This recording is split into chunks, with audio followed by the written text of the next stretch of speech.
Cabana Bay Beach Resort has been Universal's fan favourite hotel since the day it opened, drawing in families with its sprawling amenities, dual pool areas, and exclusive entrance to Orlando's most famous water park. But with fresh competition next to a brand new theme park miles away, is Cabana Bay still the right pick for your next trip to Universal Orlando? Hi, I'm the Frugal Brit, and in this video I'll provide an updated review of Cabana Bay Beach Resort. Whether you're sizing it up or counting the days until check-in, I'll break it all down, covering all amenities, room tours, but also many of the issues that you won't find in a brochure. Without further ado, let's dive in. The entrance to Cabana Bay is designed to feel like stepping into a postcard from the golden age of American travel. A retro marquee rises in the middle of the drop-off area, proudly boasting colour TV and cold air, once considered cutting-edge perks in the heyday of mid-century American beach motels, which is what Cabana Bay is themed to.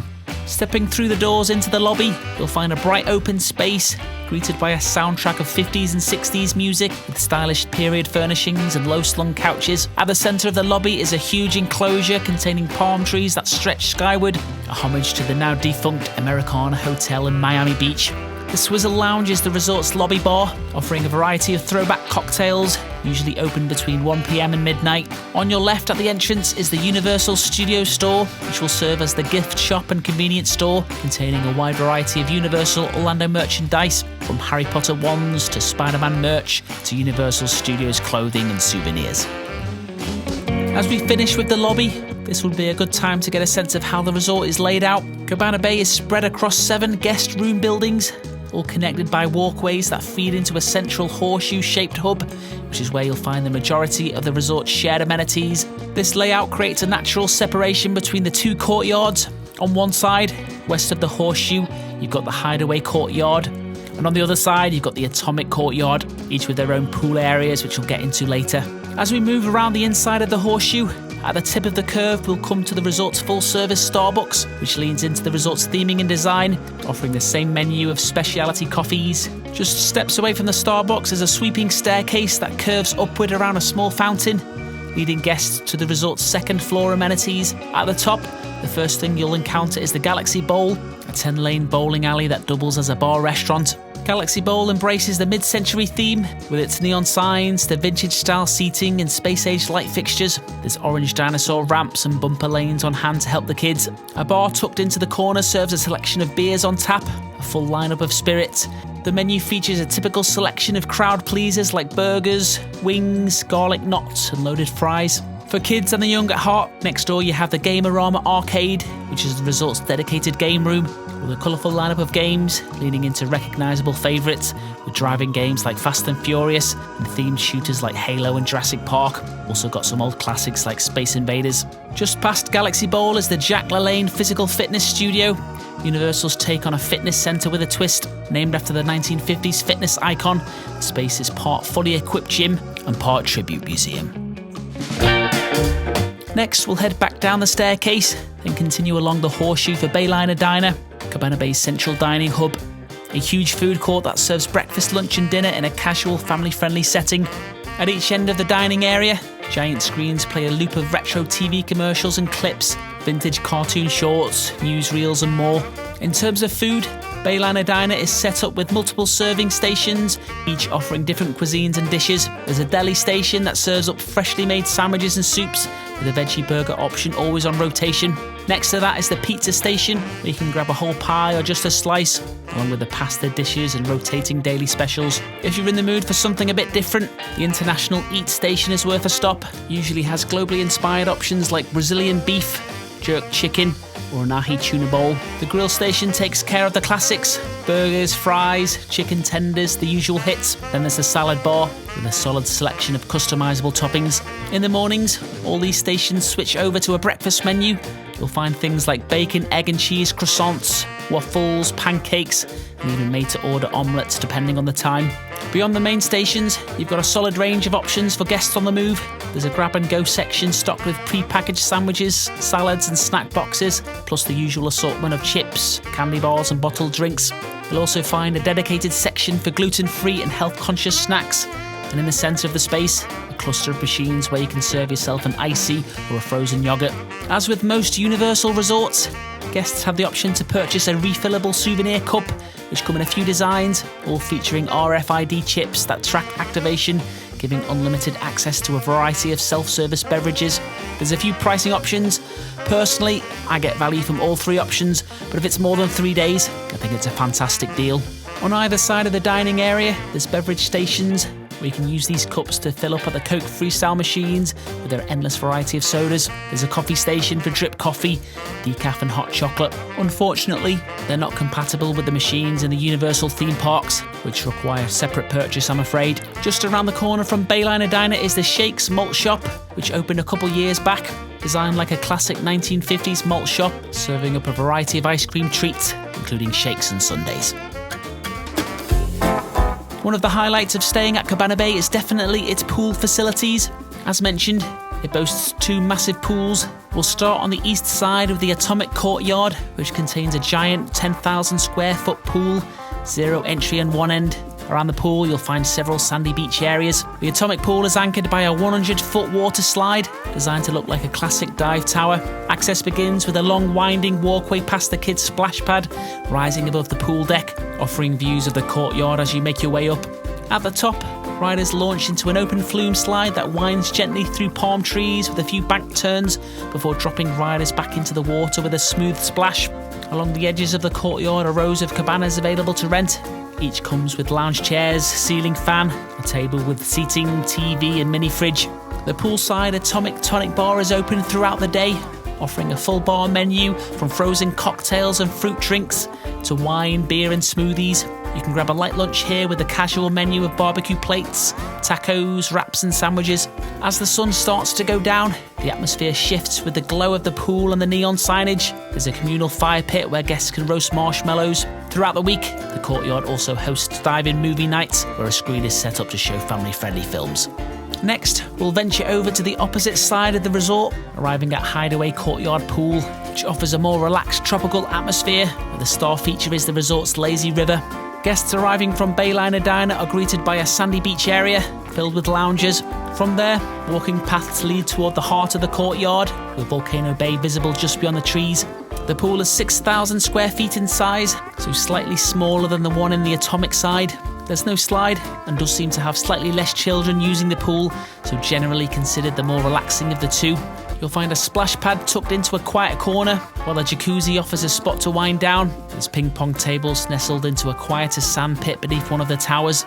The Hideaway Bar and Grill serves this pool area, providing a full bar and poolside grill. The main level features a wraparound bar with a solid selection of draft beers, frozen drinks and cocktails. A separate counter serves food, similar menu to the Atomic Grill, with burgers, wraps, tacos and wings, etc. One unique feature is the built-in staircase here, which leads to a second level deck that feels more tucked away, fitting for the bar's name. Up top, there's extra seating and a fire pit for a quieter hangout zone with a view of the pool area below. The real standout is, of course, the lazy river, one of the resort's most impressive selling points. Tubes are available from the Lazy River Tube Shack. Adult tubes range from $11 to $17 depending on style and size. The main entrance is beside one of the waterfalls, leads into a shallow 3-foot channel that winds its way through the courtyard. From here, the river curves alongside the Americana building, threading through dense tropical landscaping. Sprays of water arc overhead in sections, giving a refreshing splash as you pass beneath. Palm trees lean over the route, with foliage growing right up to the edge. Towards the end of the loop, the resort's tower comes into view, then past rockwork before approaching the first waterfall to complete the lap. At night, the Hideaway Courtyard takes on a quieter, more atmospheric feel. Soft lighting lines the path of the river, reflecting off the water and casting a warm glow through the dense landscaping. In the distance, the illuminated peak of Volcano Bay adds a dramatic backdrop, rising beyond the trees with shifting colours. Both fire pits become a casual gathering point, while the pool stays open for those still winding down. You've also got dive-in movies in this courtyard as well, this one viewable from the water. So now we've made our way around the amenities, it's time to take a look at the rooms. As we've seen, Cabana Bay is a huge resort with around 2,200 guest rooms in total. Roughly half of those are standard rooms with 2 queen beds, and the other half are larger family suites that can sleep up to 6. Let's start with the standard rooms, which are all located in the buildings that surround the Hideaway Courtyard on the west side of the resort. These rooms are accessed via internal hallways. unlike the family suite, which more often than not means a quieter experience over the exterior walkways. Inside, you'll find 2 queen beds with a shared nightstand. The beds are framed with retro orange padded headboards, wall-mounted reading lights, and mid-century artwork above. AC outlets are built into the nightstand, no USB ports, but you do get a dedicated button on the room phone for pizza delivery. Opposite the beds, a compact media dresser supports a TV and houses a mini fridge behind a panel door. A small table with 2 chairs sits near the window with a Cuisinart coffee maker. The closet nook includes all the expected features. The bathroom follows a split layout with a sink and vanity area separate from the toilet and shower tub combo. There's mounted hairdryer and retro-themed VO5 toiletries. Floor-to-ceiling windows let in plenty of light. As always, I pay for the cheapest room, so no pool view for me. If a view is important to you, the upgrade to one of the tower rooms might be worth considering. These rooms are located on the eastern side of the resort and offer sweeping views of Volcano Bay. Next, we'll head back across the other side of the resort for the atomic courtyard. This is where the majority of the family suites are located. Unlike the standard rooms, they have outdoor hallways in the motel style. The kitchenette is the standout feature over the standards, offering microwave, sink, coffee maker, paper plates and utensils, a larger fridge.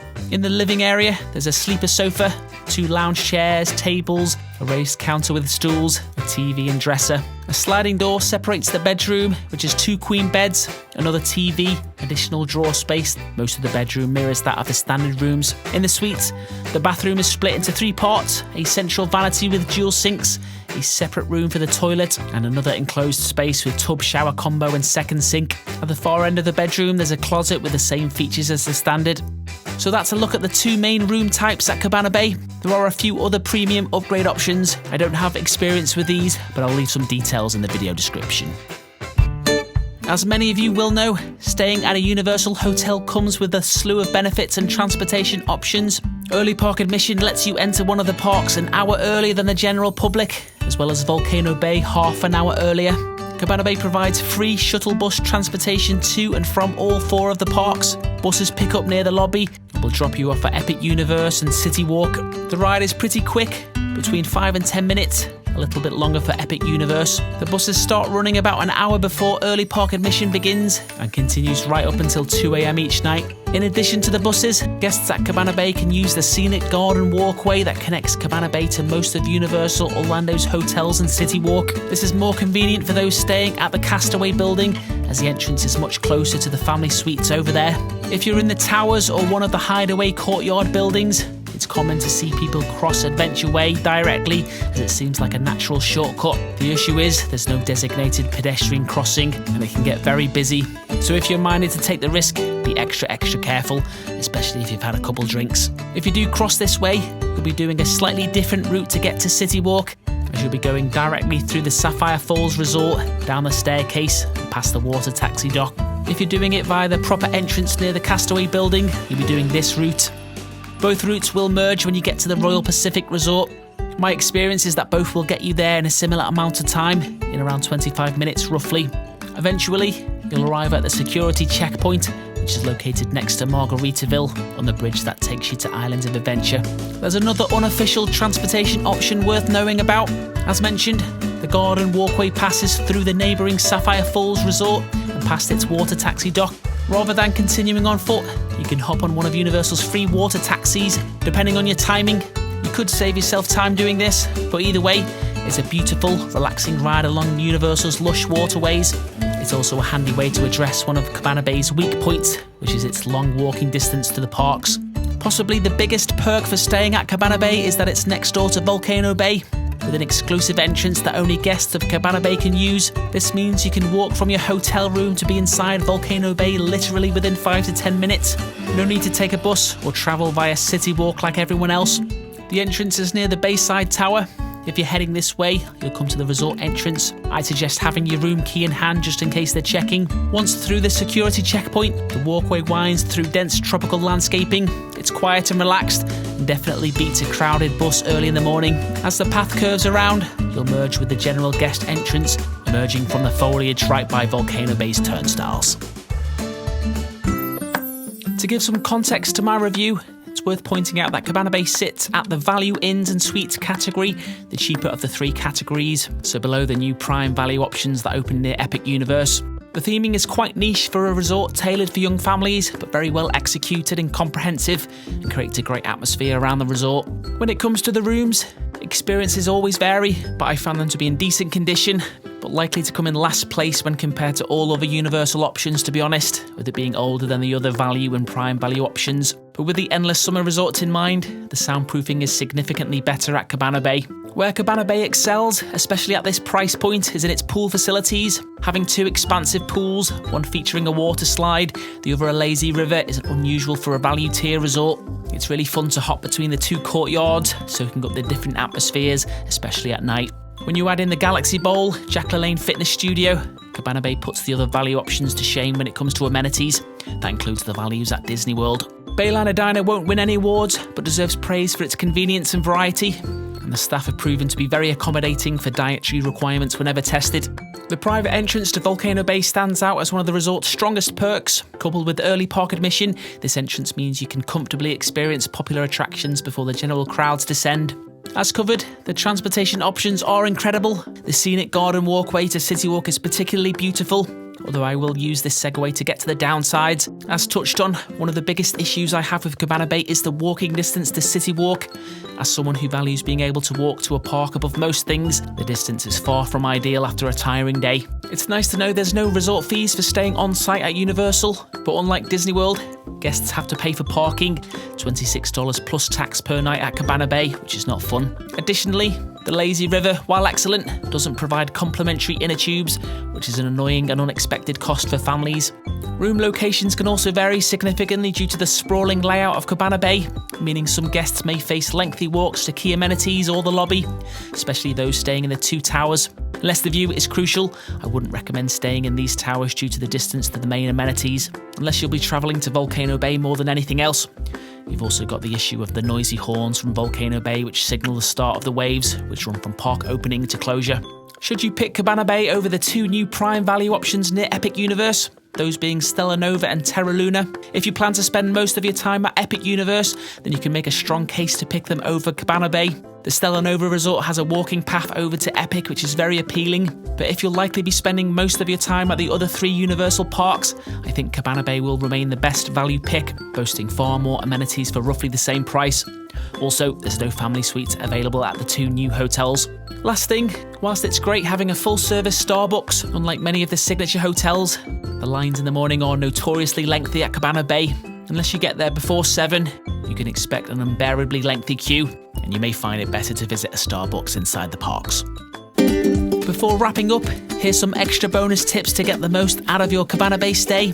Starting with room selection, if you're booking one of the standard rooms, I'd highly recommend requesting to stay in either these parts of the Americana or the Continental buildings. This puts you as close as possible to the lobby, dining options and bus stops, saving you valuable steps. For those eyeing stunning views of Volcano Bay, the beachside tower has the better views of the 2 towers. If you're staying over on the Atomic Courtyard side and noise is your main concern, I'd ask for a room in the Starlight building away from the pool. If I had to pick a favourite building in this courtyard, it would have to be Castaway. It has the best balance of distance to the garden walk, as well as distance to the lobby amenities and bus stop. Whichever room you choose, plates and utensils will get used up quickly in the suite, and they don't get refilled as often as you'd like. One tip is to grab extras near the beverage stations near Bayliner Diner. When planning a day at Volcano Bay, you are allowed and encouraged to grab a towel from Cabana Bay to take over there. Last tip, keep in mind that whilst Cabana Bay has fantastic amenities for a value resort, it doesn't have some of the premium offerings like bars and restaurants that you'll find at neighbouring resorts. Fortunately, it's fairly easy to explore Aventura Hotel or Sapphire Falls nearby. My favourite spot is Bar 17 Bistro at Aventura. If you time it right, you can catch the fireworks in the distance from Disney World. Well, that wraps up my review of Cabana Bay Beach Resort. Thanks for watching. Would love to hear your experiences of staying here and your thoughts on the new hotels. If you found this video helpful, be sure to check out my other resort overviews and subscribe with the bell so you don't miss out on future guides and honest reviews.